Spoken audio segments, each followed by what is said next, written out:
Exercício de revisão da lição 3 da Arqueologia do Mundo Bíblico 1. Primeira pergunta: em que civilização foi encontrada uma árvore da vida? A resposta correta é a quarta opção, Suméria. Quarta opção contando na horizontal. Lembre-se que eu comentei que essa árvore da vida traz uma lembrança da árvore da vida contada na Bíblia. E os sumérios, lembrando que são provavelmente os descendentes de Sete. Pergunta número 2. Qual o significado do termo Anunnakis? A resposta correta é a sexta opção, filhos de Deus. Eu coloquei Deus com letra minúscula porque não é uma referência ao nosso Deus, não é um Deus da Bíblia. Até pode ser, se sendo os sumérios descendentes de Sete, pode ser que eles estavam dando um título a eles de filhos de Deus. Pastor, qual é a resposta da primeira questão que eu não peguei?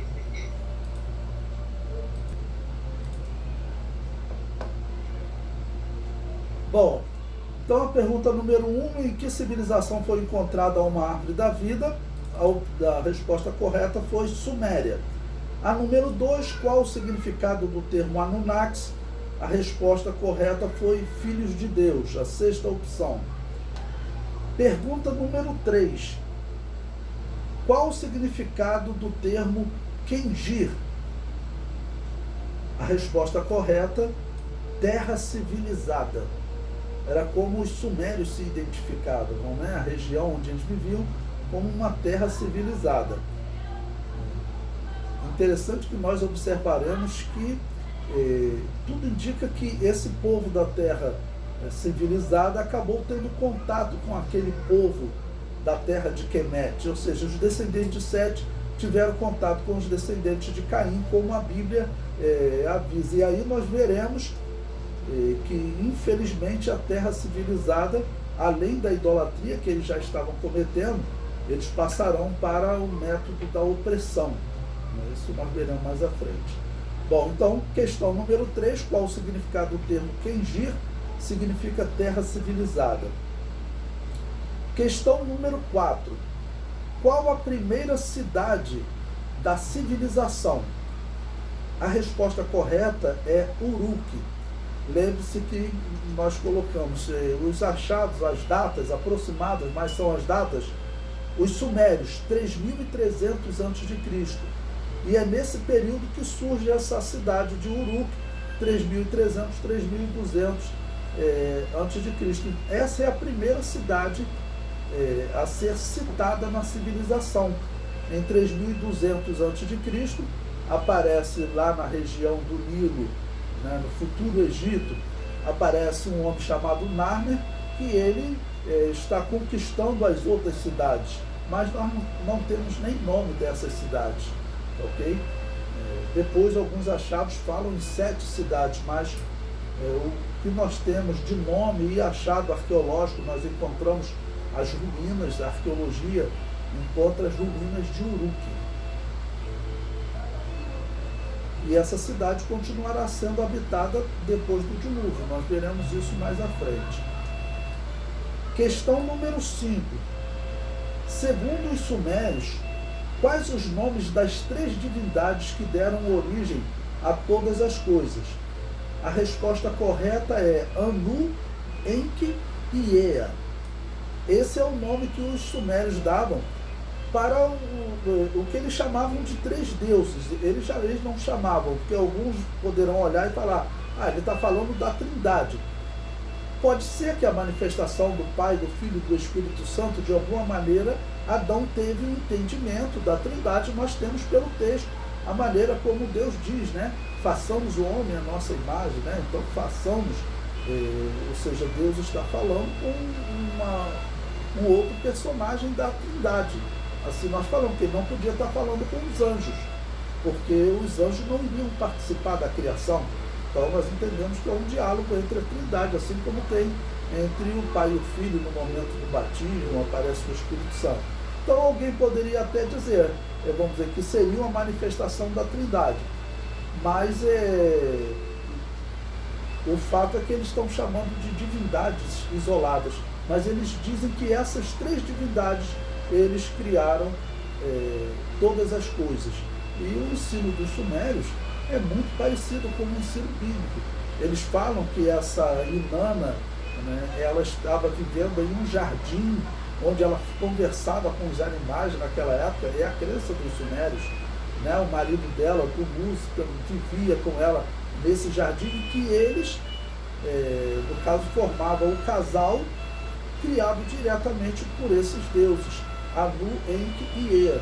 Ou seja, é uma história que parece muito com a história bíblica, ok? Que vai ganhando, claro, personagens diferentes, porque eles vão se tornar idólatras.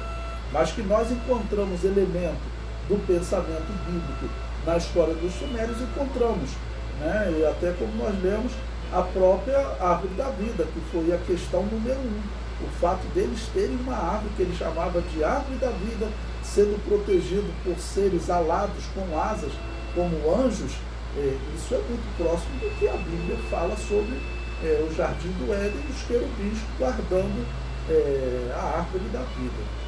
Bom, vamos à pergunta número 6 do nosso questionário. O questionário é bom porque nós relembramos toda a disciplina, né? Pergunta número 6. Qual o nome que os descendentes de Sete deram para Eva? Essa é muito simples, eu acabei de citar na explicação do tópico anterior. Eles a chamaram de Inanna. A primeira opção foi o nome que os descendentes de Sete deram para Eva. É claro que eu estou assumindo com essas datas da arqueologia, e elas são compatíveis, o local onde eles foram encontrados, com os descendentes de Sete, que teriam habitado ali na Mesopotâmia. Isso é o lógico. E o que eles acreditavam? Eles acreditavam nessa mulher criada pelos deuses, que eles chamavam de Inanna, que vivia em um jardim onde ela conversava com os animais, juntamente com o seu marido Dumuz. Que é a pergunta número 7, né? Como os sumérios chamavam Adão? A resposta correta é Dumuz. A gente entendendo essa história, fica fácil de guardar essa questão. Pergunta número 8. Qual a escrita desenvolvida pelos habitantes de Quemete? Bom, agora nós já fomos para a região dos descendentes de Caim. Os habitantes da terra de Quemete são os descendentes de Caim. O que os gregos vão chamar depois, né, no futuro, os gregos vão chamar de Egito. Tá bom? Então, qual a escrita desenvolvida pelos descendentes de Caim, habitantes da terra de Quemete? A resposta correta é hieróglifos.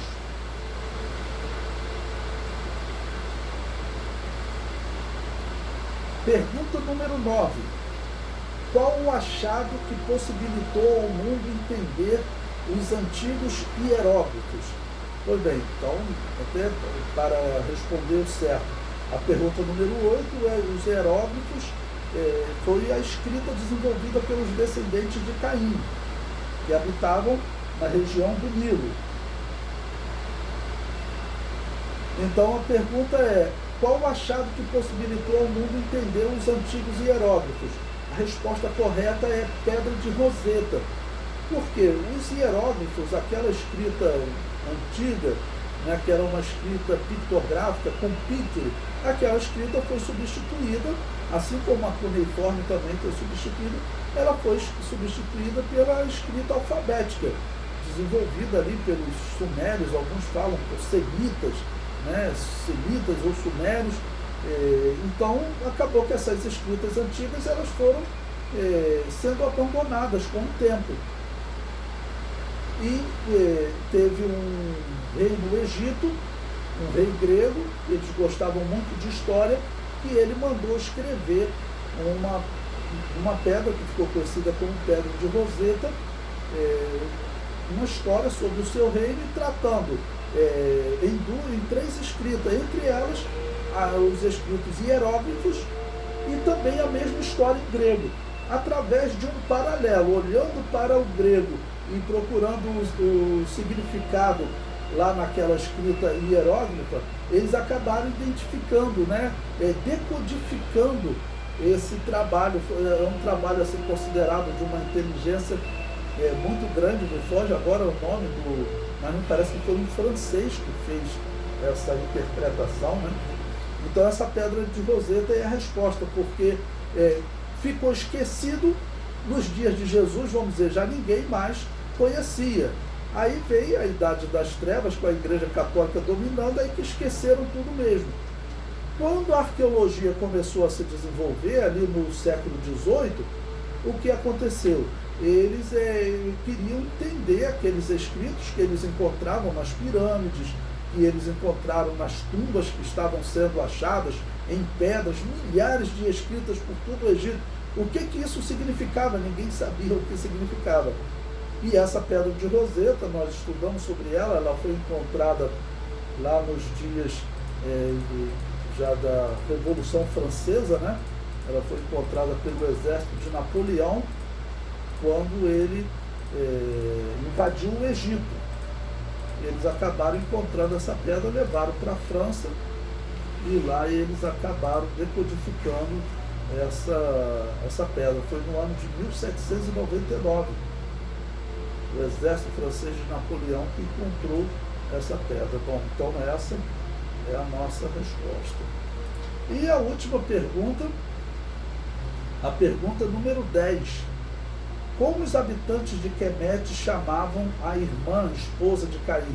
Então veja, no meu trabalho eu estou assumindo que realmente os habitantes da terra de Quemete, que habitaram aquela região do Nilo até o próximo do ano 2300 a.C., com o último grande faraó, Pepe II, aqueles ali, que eles chamam, que a arqueologia chama de Egito Antigo, são os descendentes de Caim. Né? Aquela região é a terra de Nod, onde Caim foi habitar.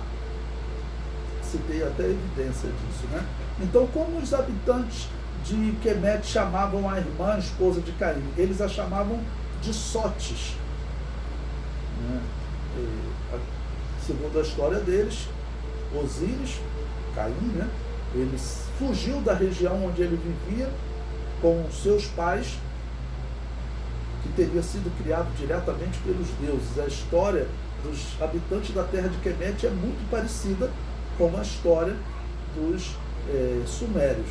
Né? Então, ele fugiu, não diz porquê, a sua irmã Sotes foi atrás dele e acabaram se casando, vivendo juntos e fundando, criando aquela civilização.